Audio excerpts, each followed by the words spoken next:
The final confrontation took place not in the depths of space, but in the council chambers where everything had begun. Emperor Vextar stood before the Galactic Council, no longer as a conqueror, but as something he had never been before. A leader, asking for help. His scales had lost their fierce red coloring and turned a softer brown that meant humility in Corvan body language. Beside him stood General Kexmore and Admiral Hexvara, along with representatives from the Corvan colonies who had accepted human aid during the war. They looked different now, not like warriors but like people who had remembered what they were fighting for. "I have come to surrender," Vextar began, but Captain Taman held up a hand. "We don't want your surrender," Taman said gently. "We want your partnership." The alien council members looked at each other in confusion.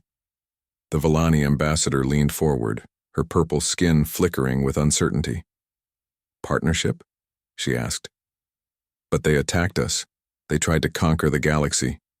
Diplomat Seo Jimin, who had been quietly working behind the scenes throughout the war, stepped forward. She was another human the aliens had barely noticed, a small woman who always sat in the back during meetings and never said much. "The Corvan Empire attacked us because they were dying," she explained. "Their resources were running out. Their colonies were failing. Their people were hungry and desperate. War seemed like the only option left." She activated a holographic display that showed the true state of Corvan space. Worlds with failing ecosystems, colonies that couldn't grow enough food, mining operations that had exhausted their resources, a civilization that had grown too large to sustain itself and was slowly collapsing. "We could have told the council about this years ago," Seo Jimin continued, "but that wouldn't have solved the problem. It would have just created panic and possibly led to the other species trying to take advantage of Corvan weakness." "So what did you do instead?" asked the Kogari representative. "We prepared solutions," said General Kim Minho. "Every problem the Corvan Empire faced, we quietly developed technologies and strategies to fix. We just waited for them to be ready to accept help." Ambassador Subin opened her bag, the same bag she'd carried to every council meeting for decades. But instead of knitting supplies, she pulled out detailed plans for colony restoration, food distribution networks, and resource-sharing agreements. "These are cooperation treaties," she explained, "not conquest or surrender terms. Agreements that would let every species in the galaxy share what they're good at with everyone else." The scope of humanity's real plan became clear. They hadn't been preparing for war. They'd been preparing for peace. A better peace than the galaxy had ever known. The Thuron could share their crystal-growing technology to help build better cities. The Nimari could use their gas-processing abilities to help terraform failing worlds. The Verdani could teach other species how to grow food in harmony with natural ecosystems. The Hydros could help with water purification and ocean management. The Kogari could provide advanced manufacturing. The Vellani could facilitate communication and understanding between different cultures. And the Corvans, with their strength and organizational skills, could help protect and maintain everything that was built. "You want us to be part of the council?" Emperor Vextar asked, his voice filled with disbelief. "After what we did?" "What you did was exactly what we expected," said Dr. Choi Nari, looking up from her ever-present tablet. "Our psychological models predicted that a proud warrior culture facing resource depletion would turn to conquest as a solution. It's a common response pattern among militaristic species. You planned for us to attack you?" "We planned for someone to attack eventually," corrected Captain Taman. "The galaxy is big and there are lots of species out there. Some of them were bound to be aggressive, some would be desperate. Some would just be confused about how to fit in with peaceful civilizations. So we prepared for all of them," added Admiral Songhana. "Not just with weapons, but with understanding, with solutions, with ways to turn enemies into friends." The alien council members were beginning to understand the true scope of what humanity had been doing for 3,000 years. "The peace," said the Verdani representative, their leaves rustling with amazement. "It wasn't just an absence of war. It was a carefully maintained system designed to prevent war from ever being necessary. Every trade agreement we helped negotiate," said Merchant Park Jaewon, was designed to make sure no species became too dependent on resources they couldn't access. Every cultural exchange we organized was meant to help species understand each other better. Every joke we told was meant to help everyone see their common ground instead of their differences. Teacher Nam Yuna smiled at the alien representatives. Every lesson we taught your children included values of cooperation, understanding, and peaceful problem-solving. We weren't just educating them. We were helping create a generation that would never want to go to war. Colonel Zhang Wujin, the military commander who had seemed so threatening during the fighting, stepped forward. Even our military preparations were designed to end conflicts quickly with minimal casualties. We studied every species not to learn how to kill them, but to learn how to stop them from killing each other. Emperor Vextar looked at the humans with new eyes. You could have ruled us all from the beginning. With this much preparation, this much knowledge, you could have conquered the galaxy 3,000 years ago. But then we would have been conquerors, said Ambassador Subin with her gentle smile, and conquerors always create enemies. We wanted to be friends. Friends don't lie to each other, pointed out the Theran representative. We never lied, corrected Dr. Nari. We told you exactly who we were. We're shopkeepers and mechanics and entertainers and teachers. We fix things and make people laugh and help solve problems. All of that was true. We just didn't mention that we're also professional problem solvers on a galactic scale, added Captain Taman with a grin. The formal ceremony took place a week later. The Corvan Empire became the 8th member of the Galactic Council, with Emperor Vextar taking the oath to protect and serve all galactic civilizations. But he was no longer an emperor, he was now Coordinator Vextar, leader of the Corvan Restoration Project. General Kim Minho revealed humanity's true role to the EU. Galaxy. They were the immune system, the maintenance crew, the problem-solving service that kept civilization running smoothly. Every human in the galaxy had been trained for this role, but they had disguised it as normal jobs so no one would feel threatened or dependent. The 3,000-year peace isn't ending, Captain Taman announced to the assembled representatives. It's just being acknowledged for what it always was, a carefully maintained state of mutual benefit and protection. And now that everyone knows, added Ambassador Subin, we can all work together to make it even better. The humans went back to their day jobs. Shopkeepers returned to selling goods, but now everyone knew that their trade routes were part of a galactic economic stability system. Mechanics went back to fixing things, but now everyone understood that their maintenance work was keeping the peace running smoothly. Entertainers continued making people laugh, but now everyone appreciated that their jokes were helping different species understand and like each other. Dr. Choi Nari updated her files with detailed information about successful conflict resolution, adding the Corvan integration to her database of galactic cooperation. After all, there might be other aggressive species out there, and it was good to have proven methods for turning enemies into allies. The galaxy settled into its new normal. The peace continued, stronger than ever, protected by those who had always been protecting it. The only difference was that now everyone knew who their guardians really were. The humans, as always, just smiled and got back to work.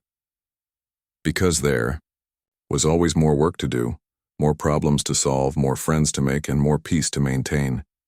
And they had gotten very, very good at their job. The hunt had begun, but not the kind of hunt Emperor Vextar expected. The humans weren't hunting to destroy. They were hunting to understand. Every Corvan ship that tried to escape found itself surrounded, not by weapons, but by human vessels, broadcasting personal messages, cultural songs, and reminders of home. Fleet Admiral Cha Minky revealed humanity's true space navy for the first time. Ships emerged from hidden bases throughout the galaxy. Not just human ships, but vessels that combined the best technology from all 7 council species. Crystal hulls from Theron Design, Hydro's water recycling systems, Nimari gas-based engines, Verdani living computers, Kogari mechanical precision, Valani mental interface controls. We didn't just study your technology, Admiral Cha explained to the amazed Alien Council. We improved it. Every gift you gave us, every technical manual you shared, every friendly exchange of knowledge, We used all of it to build something better. The alien representatives watched in awe as human ships moved with impossible grace through space. Vessels that seemed to think like living creatures, powered by stellar gases, protected by crystalline shields, and guided by minds that could process information faster than any computer. "These ships," whispered the Theron representative, "they are more beautiful than anything we ever built." "Because they're built with love," said Ambassador Subin simply. "Love for all the different ways of thinking and being that exist in this galaxy." Agent Lim Hyejin's teams were already behind enemy lines, but not as saboteurs. They appeared in Corvin civilian areas as aid workers, doctors, and teachers. They brought food, medicine, and supplies to Corvin colonies that had been neglected during the Empire's military buildup.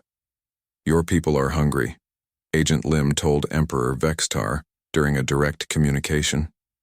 "Your outer colonies haven't received supply ships in months.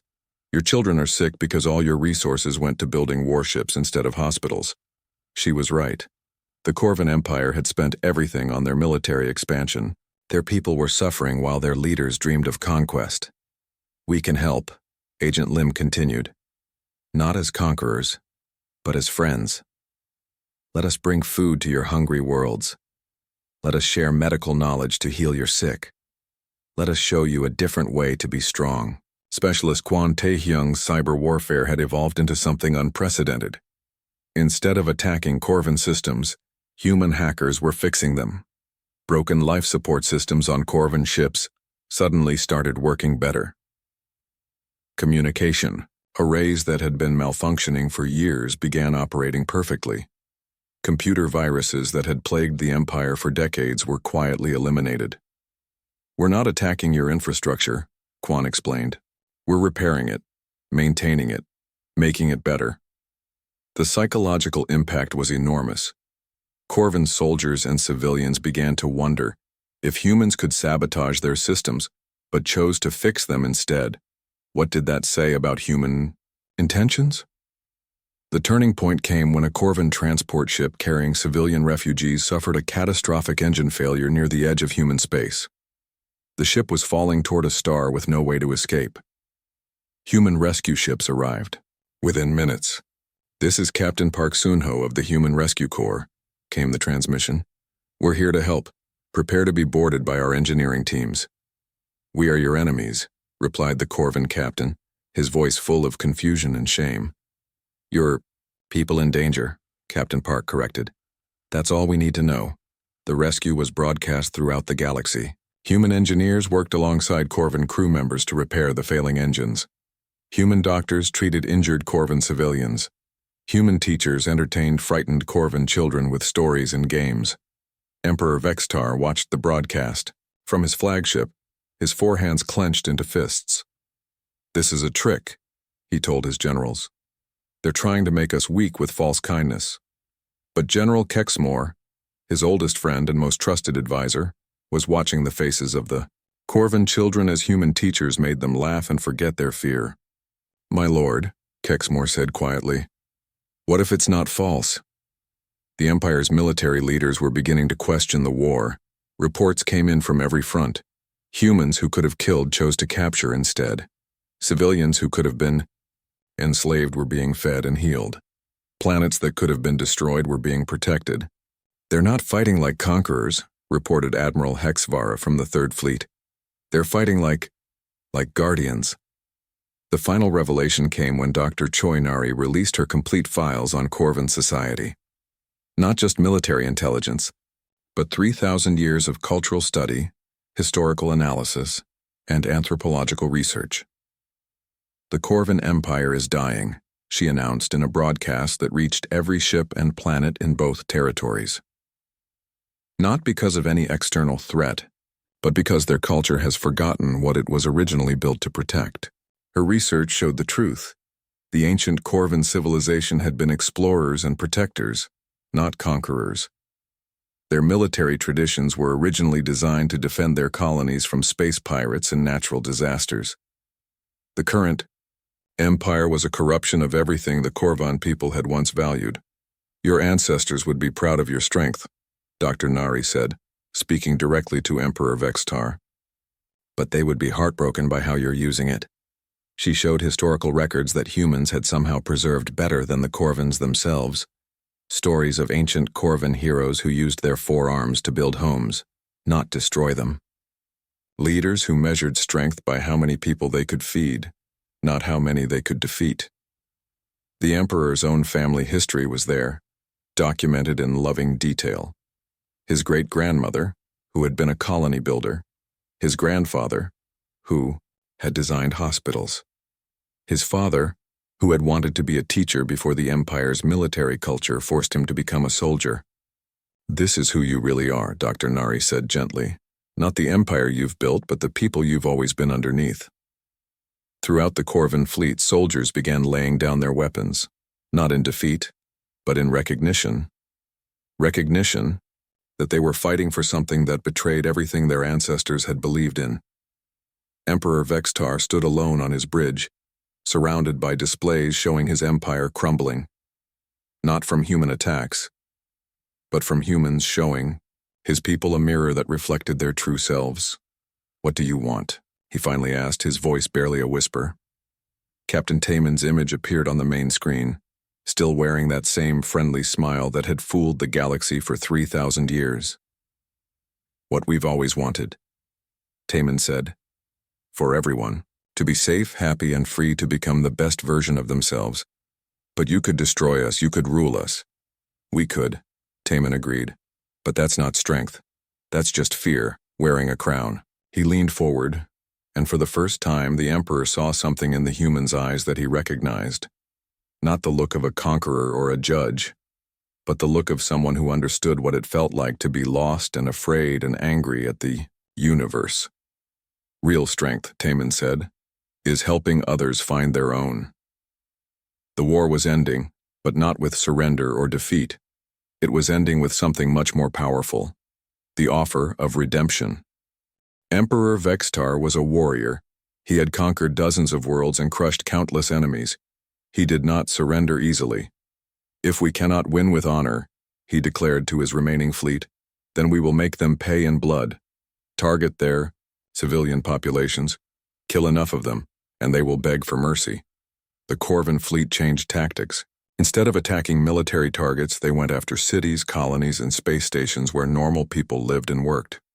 They expected to find helpless civilians who would panic and run. They found something very different. The attack on New Tokyo Station was supposed to be simple. A small human colony that processed food for the nearby worlds. The Corvins sent 3 warships to destroy it as an example to others. The food processing station opened up like a flower, revealing weapon systems that shouldn't exist. Dr. Yoon Sun-hee, the librarian, was coordinating the defense from what everyone thought was a library. Her books were actually tactical manuals and intelligence reports. "Corvin Attack Formation 7 Alpha," she announced calmly to the human defenders. "They'll approach from the star side to use the solar radiation to hide their heat signatures. Defensive positions ready." The Corvin ships found themselves flying into a trap. The solar collectors that powered the station were actually massive energy weapons. The communication arrays were missile launchers. The docking bays opened to reveal fighter ships that looked like civilian transports but moved like military interceptors. "How do they know our tactics?" demanded the Corvin commander as his ships took damage from weapons that seemed to predict their every move. The answer came from Merchant Park Jae-won, whose voice reached the Corvin ships through their own communication system. "We've been watching. You fight for 800 years. Every battle, every strategy, every mistake. We know how you think because we've studied you longer than you've studied yourselves."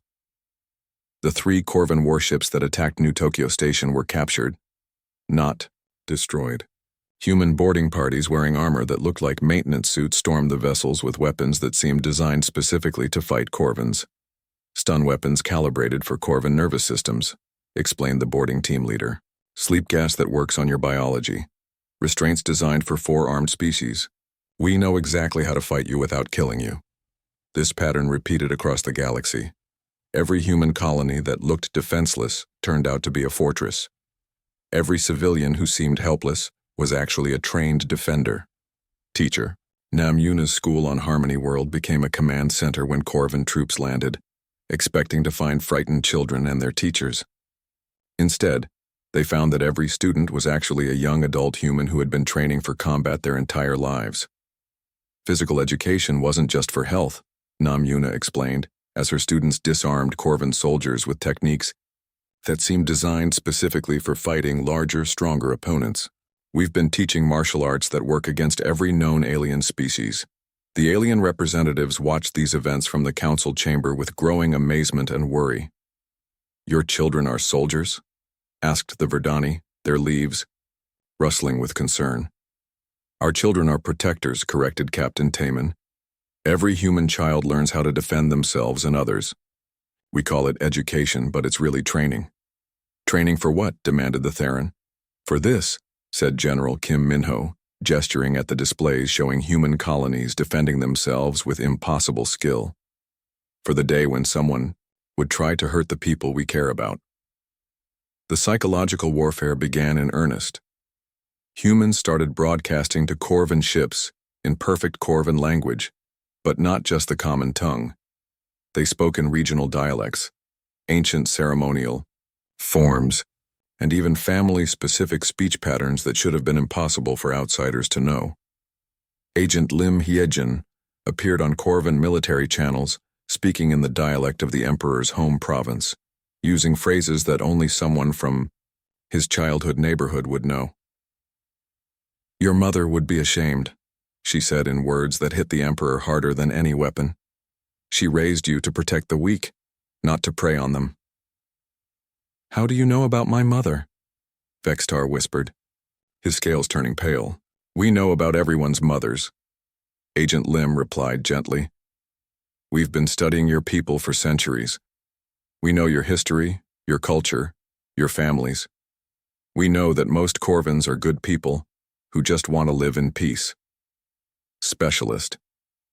Quan Taehyung's Cyber Warfare Division began sending personal messages to individual Corvan soldiers, messages that mentioned their names, their families, their home planets, messages that showed humans knew everything about them, not as enemies, but as individuals. Soldier Kavtor of the 3rd Legion read one message. "Your daughter, Lila, just learned to walk last month. She's beautiful, just like in the pictures you carry. Why are you here fighting us when you could be home watching her grow up?" The messages weren't threats, they were reminders. Reminders that the Corvan soldiers were people with lives and families and reasons to live that had nothing to do with conquest. The Corvan morale began to crack. Soldiers who had been raised to believe in the glory of war started questioning why they were fighting people who seemed to know them personally and care about their welfare. "This is psychological manipulation," Emperor Vextar raged to his officers. "Yes, it is," came Dr. Choi Nari's voice over the communication system. "But it's also the truth. We do care about your people. We care about all people. That's why we've spent 3,000 years preparing to stop wars like this one." The alien council members were beginning to understand something that frightened and amazed them. "You've been watching us too," said the Villani ambassador, her mental voice carefully controlled. "All of us. For 3,000 years. Captain Taman nodded. "We know about every political faction in Villani space. Every crystal formation that the Theron consider sacred. Every gas current that the Nimari use for navigation. Every branch pattern that means something special to the Verdani. We know which Hydros are having family problems," added Ambassador Subin. "Which Kogari are struggling with their machine integration. Which individuals among all of you are happy, sad, worried, or excited about their lives." "Why?" asked the Yao Kogari representative, their mechanical parts whirring with calculation. "Why learn so much about us?" "Because you can't protect people you don't understand," said General Kim. "And we made a decision 3,000 years ago to understand everyone, so we could protect everyone." "Even the Corvans?" asked the Nimari through their voice box. "Especially the Corvans," said Dr. Nari, looking at her tablet full of psychological profiles. "They're not evil. They're scared. Their empire is failing. Their resources are running out. Their culture teaches them that the only honorable response to weakness is to become stronger, By taking what others have. So you studied them to know how to defeat them? No, corrected Captain Taman. We studied them to know how to save them. On the main display, the Corvan fleet was in chaos, not because they were being destroyed, but because they were being offered something they had never expected. Way out that didn't involve defeat or dishonor, a way to be strong without being cruel, a way to have honor without having to take it from others. The humans had spent 3,000 years learning how to fight. But more importantly, they had spent that time learning how to win without fighting. And they were about to show the galaxy what that looked like. The Corvan Empire was learning that this war would not be easy. Emperor Vextar stood on the bridge of his flagship, watching reports come in from his fleet commanders. 30 ships damaged or destroyed by hidden mines. Weapons that appeared from empty space. Defenses that shouldn't exist. How is this possible? He roared at his generals. Our intelligence said this galaxy was defenseless. Our intelligence was wrong, my lord, said General Kexmore, his scales pale with worry. The humans are not what they appear to be. Humans, Vextar spat. We have been watching this galaxy for 800 years. Humans run shops. They fix broken things, they make jokes and serve food. They are nothing. But the report said otherwise. The human maintenance workers who had been invited onto Corvan ships during previous contact missions had installed tracking devices. Every Corvan vessel was being monitored by an enemy that knew their location, their speed, and their destinations. Captain Shindami appeared on screens throughout the Corvan fleet. She was broadcasting from what looked like empty space, but her ship was clearly there. Attention Corvan forces, she said in perfect Corvan language, with the correct accent of the royal court. I am Captain Shindami of the Human Defense Corps. You are trespassing in protected space. The Corvans were shocked. Humans had never spoken their language before. In all the years of contact, humans had always used translation devices and spoken simple, basic words. Your ships are surrounded, Captain Dami continued. Our stealth fleet has been tracking you since you entered the galaxy. We recommend immediate retreat to prevent further losses. Stealth fleet? Emperor Vextar looked around at empty space on his sensors. There's nothing there. That's when the space around his fleet lit up with energy signatures. Hundreds of ships appeared, as if they had been invisible. They had been there all along, hidden by technology that made them look like asteroids, space debris, or empty void. Tech specialist Oh Kyung's voice came over the communication channels. Corvan vessels, your weapon systems have been compromised. Please check your targeting computers. The Corvan weapons officers tried to lock onto the human ships, but their targeting systems wouldn't work. Error messages appeared in text that shouldn't be possible, written in perfect Corvan script. System compromised by human maintenance. Protocols, read the message. Please contact your local human technician for assistance. How did they get into our computers? Demanded General Kexmore. The answer came from Colonel Jiang Wujin, whose face appeared on every Corvan screen simultaneously. Every time you let a human fix something on your ships, we installed backdoors. Every time you bought human electronics, we included monitoring software. Every time you hired human programmers, we built access points into your systems. We studied your technology for centuries, added Oh Kyung. Not just how to fix it, but how to break it, how to improve it, and how to control it from a distance. The Corvan fleet tried to retreat, but their navigation systems started showing false readings. Ships that tried to jump to hyperspace found themselves moving in the wrong direction, toward human positions instead of away from them. This is impossible, screamed Emperor Vextar. You are merchants and entertainers. We are many things, said Admiral Song Hana as her fleet moved into attack formation. But mostly, we are prepared. The scope of human preparation became clear as more reports came in. The Corvan attempt to attack the Namari gas worlds failed when the planets themselves began fighting back. Human atmospheric research stations turned out to be weapon platforms that could use the gas giants as massive chemical weapons.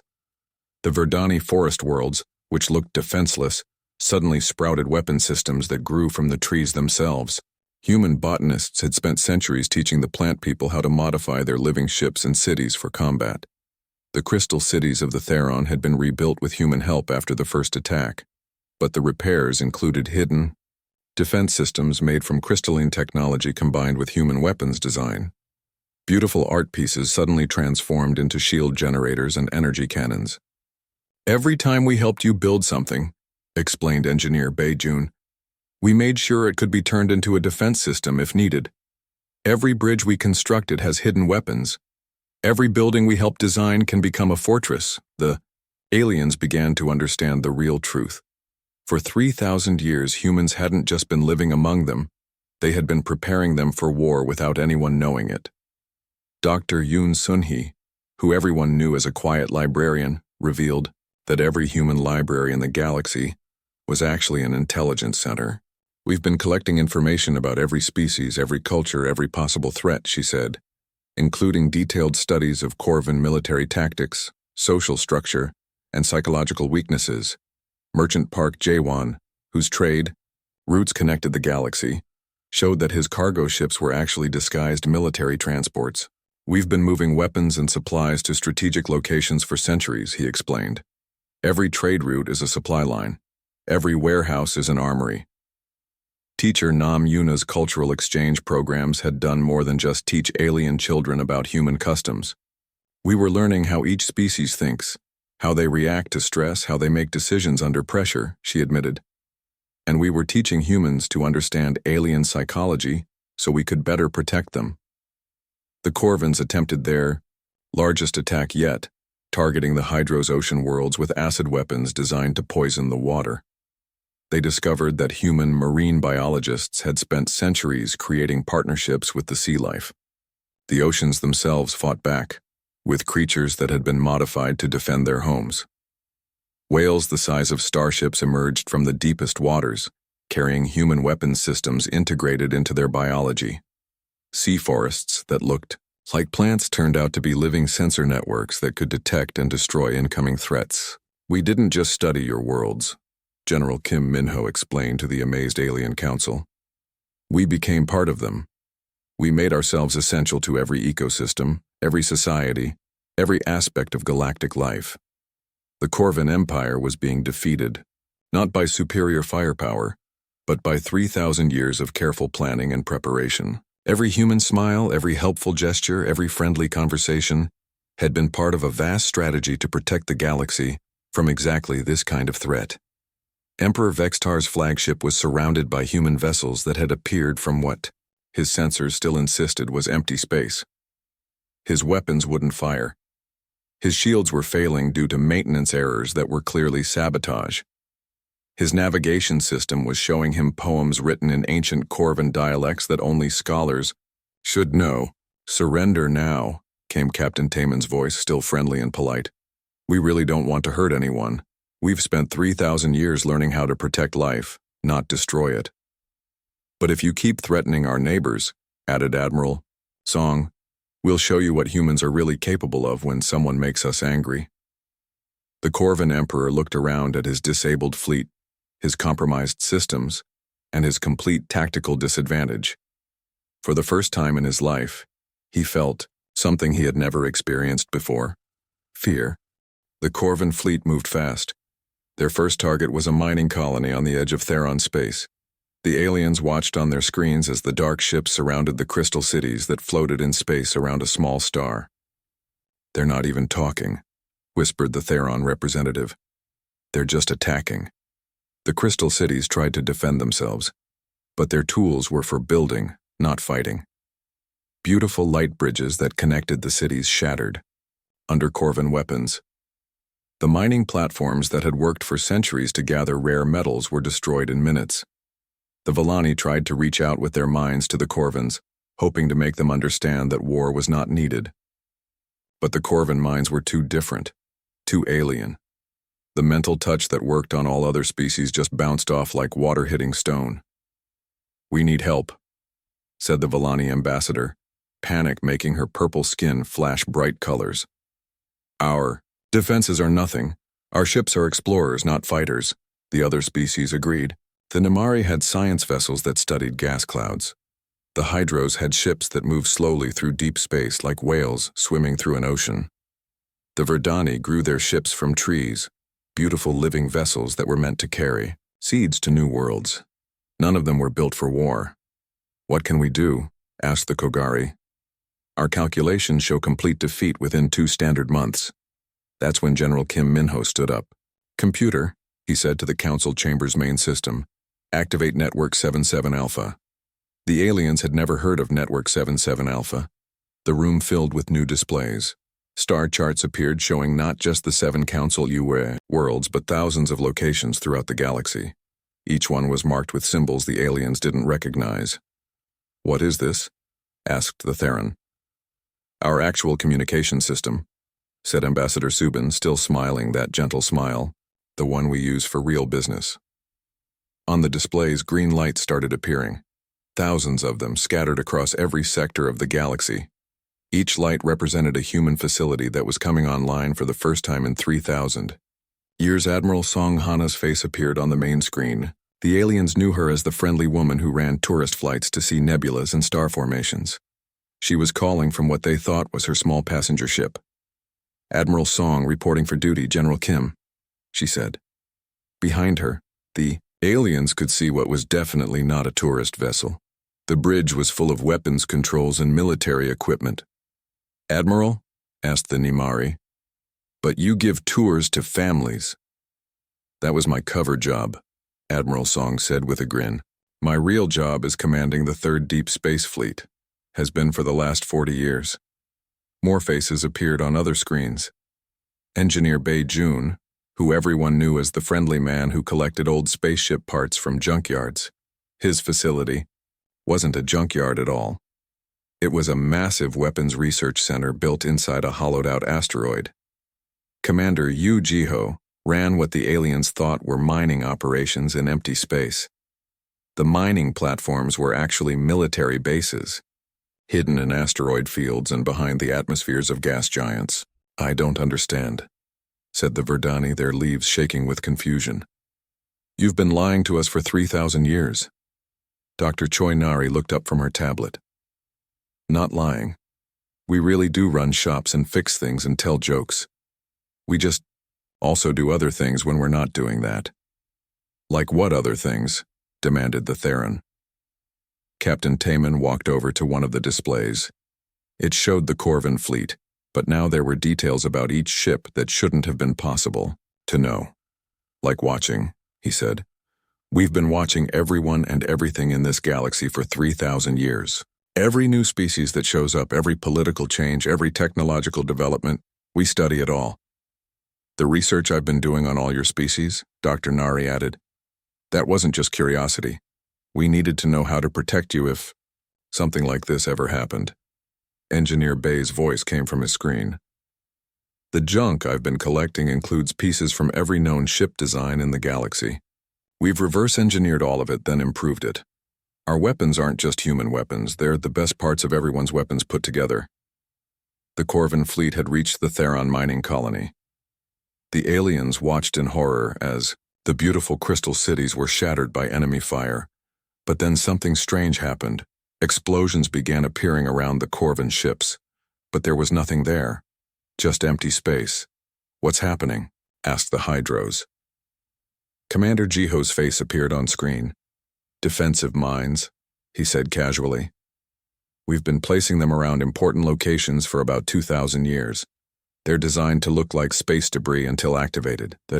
Corvin ships that had seemed so powerful moments before were suddenly dodging explosions that came from nowhere. 3 of their vessels took serious damage before they figured out what was happening. You mined our space? Asked the Theron. Without telling us? We mined everyone's space, said Admiral Song. With respect, you gave us permission. Every time.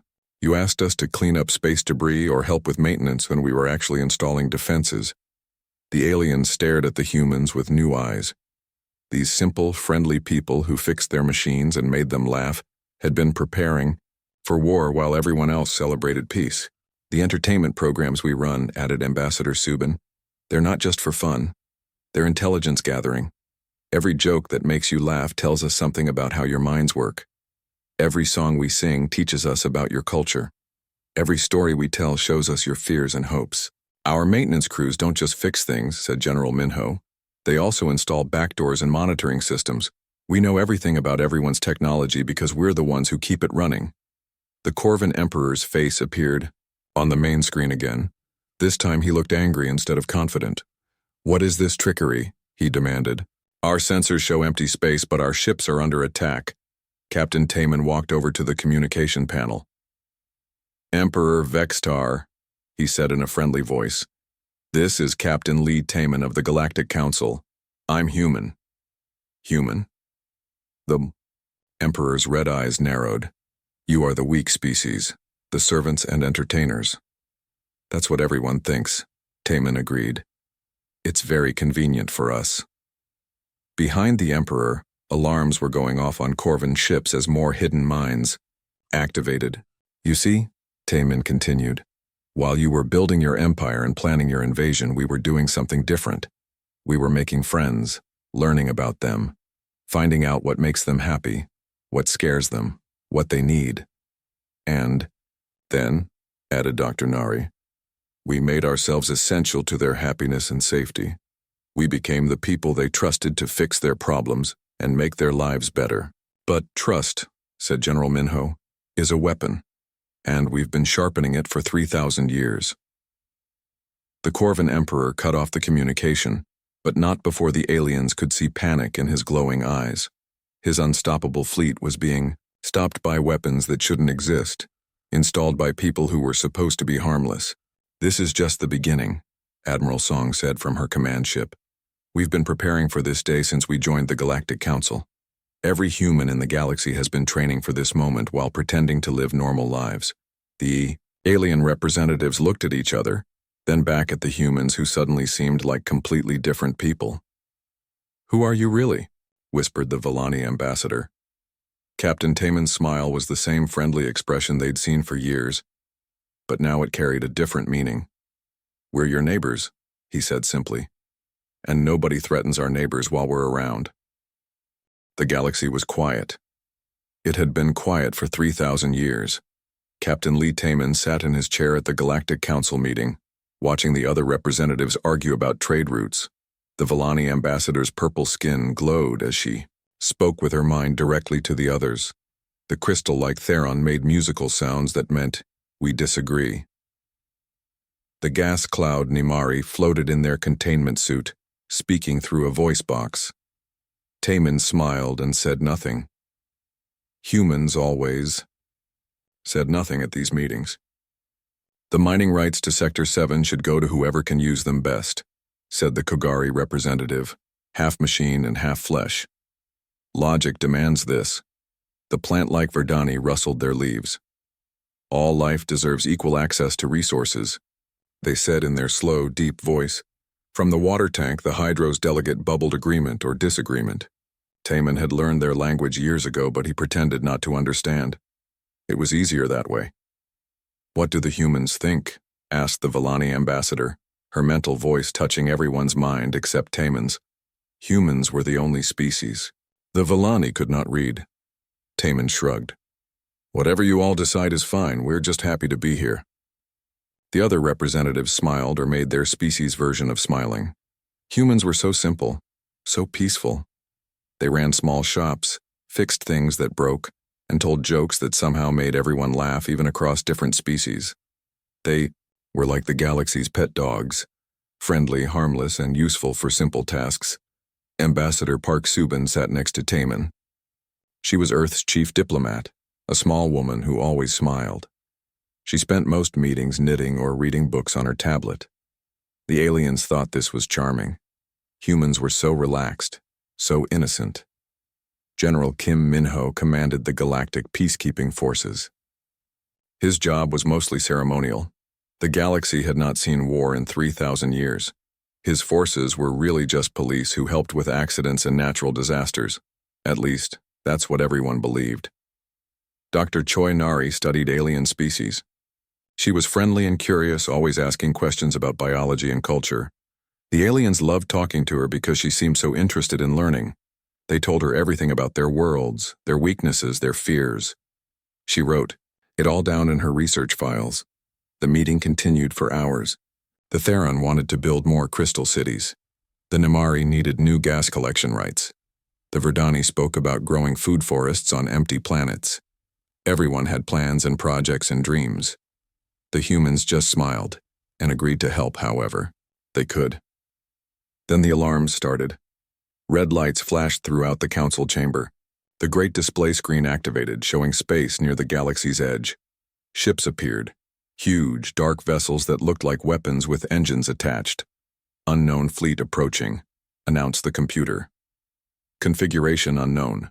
Technology unknown. Intent unknown. The fleet was massive. Hundreds of ships, each one larger than anything in the Galactic Council's ceremonial navy. They moved in perfect formation, like predators hunting prey. A signal came through. The main screen showed a creature none of them had seen before. It was tall and covered in scales with 4 arms and eyes that glowed red. When it spoke, its voice was deep and full of threat. "I am Emperor Vextar of the Corvan Empire," the creature said. "For too long, this galaxy has been soft and weak. The age of peace has made you forget what strength means. We have watched you from the outer darkness, and we find you wanting." The alien representatives looked at each other in shock. War? But there hadn't been war for 3,000 years. They had no armies, no weapons, no idea how to fight. "The Corvan Empire claims dominion over this galaxy," Emperor Vextar continued. "You will surrender your worlds, your resources, and your freedom. Those who resist will be destroyed. You have one standard galactic day to decide." The signal ended. The council chamber was silent except for the sound of the hydro's bubbles and the Verdani's nervous leaf rustling. "This is impossible," whispered the Vellani ambassador. "We have treaties. We have peace agreements. Wars don't just start anymore." "Our defenses," said the Theron in musical panic. "They are for celebration, not protection. Our ships are for exploration and trade." The Kogari's mechanical parts whirred as they calculated. Probability of successful defense, 12%. Probability of survival if we surrender, 37%. "We must try to talk to them," said the Nimari through their voice box. "All conflicts can be resolved through communication." "Shout the key." Verdani's branches drooped. "Our children's seeds are scattered across the galaxy. If there is war, they will all die." Everyone turned to look at the humans. Captain Taman was still sitting calmly in his chair. Ambassador Subin had put away her knitting. General Minho was checking something on his personal communicator. "Humans," said the Vellani ambassador, her mental voice shaking. "Your people are spread throughout the galaxy. You have seen these Corvans before, haven't you? In your travels, your trade routes?" Dr. Nari looked up from her tablet where she had been taking notes. "Oh yes, we know about the Corvans. Interesting species. Very military-focused culture. They've been building up their forces for about 800 years. 800 years? The Theron's musical voice hit a high, panicked note. "You knew about them for 800 years and said nothing?" Taman finally stood up. He stretched like someone who had been sitting too long. "Well, they weren't bothering anyone. They were way out there in the dark space, doing their own thing. We figured they'd either settle down or eventually make themselves known." "And you're not worried?" asked the Kogari. General Minho looked up from his communicator. "Worried? Why would we be worried?" "They have hundreds of warships," said the Nimari. "And we," said Ambassador Subin, finally speaking up with her gentle smile, "have had 3,000 years to prepare for this day." The other representatives stared at her. "Prepare?" asked the Verdani. "Prepare how? You run shops and fix our computers." Captain Taman chuckled softly. It was a sound the aliens had heard many times. Humans were always amused by something. But this time, the laugh had a different quality. It wasn't the laugh of someone who found something funny. It was the laugh of someone who knew a secret. "Well," Taman said, adjusting his uniform that suddenly looked less simple and more like something designed for serious business, "I guess it's time to clock out of our day jobs." He pressed a button on his communicator. Throughout the galaxy, on thousands of worlds and hundreds of space stations, Millions of humans who had been shopkeepers and mechanics and entertainers just hours before received a simple message. The vacation was over. It was time to go back to work.